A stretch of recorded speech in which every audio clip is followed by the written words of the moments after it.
Guys, mag-harvesta karon og siligrin guys. Yami karon sa Katanggawan guys kung suon tabang kog harvest. Oh. Araw guys oh. Dagko kayo. Oh, di ba? Tingala mo nag-harvest ko guys. Ay kanang nag-helmet. Init kaayo. Oh. Ako lang ning gisurvey. Usa ni kadaghan sa sili. So mao ni ang among tanom diri sa Katanggawan guys. Oh, awa di ba? Oh, asa pa ka? Oh, ay daghan kayo. Dako kayo ni sobra ni hektarya. Kasi gusto mo palit diha og mangayo. Ito daghan kayo og bunga. Napa na dito oh.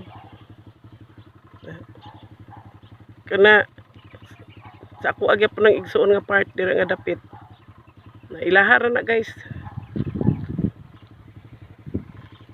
Mungingi ang bunga oh. Mungingi ang bunga. Say mangayo diha guys. Oh. Hello. Ito. Tikit-tikit nga na siya. So inani ang pagtanom kailangan butangan na siya og pagka silupin bitaw para dili mo awas kay nagakultivate pagtanom ana nya kana siyang punuan siya kailangan na butasan ang silupin o kana butasan gyud ana o di ba mo nang punuan o para pag ano naka gyud ang absorb ang tubig dili mo dahinggay na siya. So guys,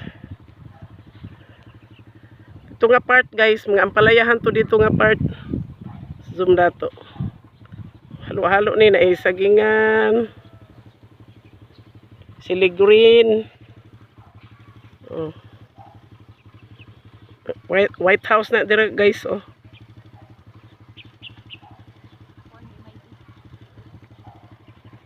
Diri oh na ay manggahan. So, oh, may manggahan na dira oh. Manggahan. Lubi. No, o di ba? So, mas maayo jud na nga naatay mga tanom-tanom kay dili na ta mo problema og pamalit. Sus, kung mamalit tas palengke perting mahala. Og sarili na tong tanom. Oh, so makalibre jud ka. Makapanghatag pa. Oo, san ka pa? Kinsay gusto mangayo, PM lang mo. Then subscribe sa akong YouTube channel, Bisayang Kulot. Thank you for watching. God bless us all. Mwah.